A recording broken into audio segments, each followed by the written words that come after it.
Well, HOH stands for Help Our Heroes, and that's exactly what we need to do for the men and women who have risked their lives for our country. There are two events coming up where you can make a difference in these soldiers' lives, and here to tell us more is Travis Wilson, Chairman of the Board of Helping Our Heroes, and Brandon Pelletier, Marine and Guest of Honor at this year's HOH benefit. Good morning to you both. How are you? Good morning. Doing well. How are you? Doing great. Why don't you tell us a little bit about HOH and what y'all have going on? Sure. So like we were talking before we started, Helping Our Heroes started about 4 years ago. A gentleman named Trip Bomar and I went to a charity golf event. You know how you get invited to a lot of these, and a lot of them are very similar. It was undersold to us because when we got there, we had a gentleman like Brandon who spoke and kind of told his personal story about the injuries and the struggles that the Marines and sailors and soldiers have when they come back home. And it really struck a chord with a lot of us. And so we said, if they can do this in St. Louis, we can do it in Dallas. And so 4 years ago, Trip and I and 30 of our closest friends started this organization, and we raised money with simply a golf tournament.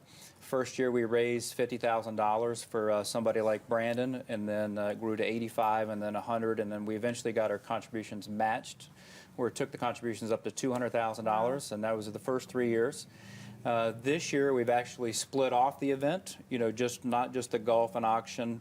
The secret's out that we're trying to get more female audience. So we're doing a dinner this Sunday night at the Frontiers of Flight Museum, and we'll do the dinner and the band and the auction. Brandon will speak, and we have another guest of honor, the retired Assistant Commandant of the Marine Corps, which is a big deal. Four-star from D.C., actually lives in the area, and he's going to speak to us as well. That's so. Great. That's a little bit about the history, and why we do it is because of young men and women like Brandon that give so much that we need to make sure that we continue to give back. Awesome. Yeah. Brandon, can you tell us a little bit about you and your story? I was injured in night combat operations in 2007 in Iraq. I was United States Marines. My right arm is paralyzed below the elbow.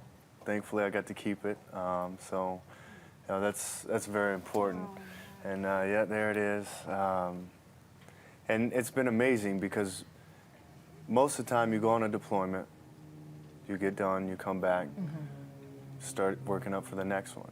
But when you get injured, everything changes. Right. Everything changes. You come to a hospital, you don't know if your family knows or what they know.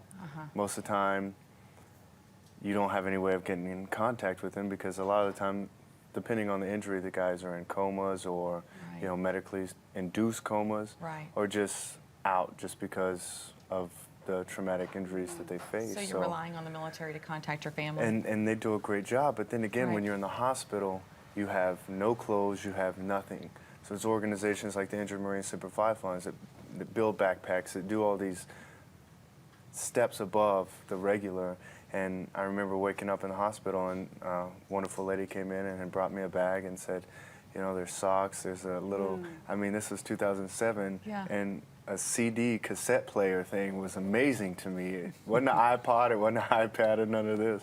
It was just a little CD player with a couple CDs, and a Go phone to call my folks, and sweatpants because it was so cold in there, and socks. How long were you in the hospital? I was maybe a month because you transfer from units in Iraq, so it was like Al-Assad, Balad. Then I went to Germany and stayed there for a while, and had some surgeries before you come home to the States. So they have to stabilize you before you fly back, and that's a long flight. What do you want people to know about what it's like when you come back to the States after you've been injured? What's it like for you having made such a great sacrifice, and then sometimes it's hard when you get back, and there are not a lot of resources.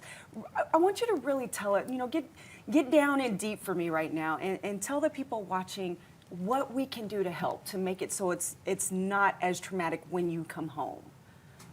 Well, the great thing is that it has gotten better, but imagine getting in a car accident, getting knocked unconscious, and then waking up in the middle of the woods. You have no bearings, you have no understanding of what's around you, you have nothing to help you survive. So it's a very scary time, especially when you're just like in such a vulnerable position. And that's where this organization, like the Injured Marine Semper Fi Fund and Helping Our Heroes comes in, is they clear the forest, they bring in light, and they bring in a team to say, you're not doing this alone. And that's the amazing point about me being able to now represent an organization that helped me get me on my feet, because there's no way I'd be here without without the good support of great Americans and organizations like the Injured Marine Semper Fi Fund, helping our heroes. I mean, it's made a huge difference. Well, it sounds like the event Sunday is just going to be wonderful. And of course, chicks like golf too, so when the golf tournament comes around. But to find out more about the upcoming HOH events, you can visit www.helpingourheroes.com or swing by thebroadcasttv.com and we'll get you connected. Great.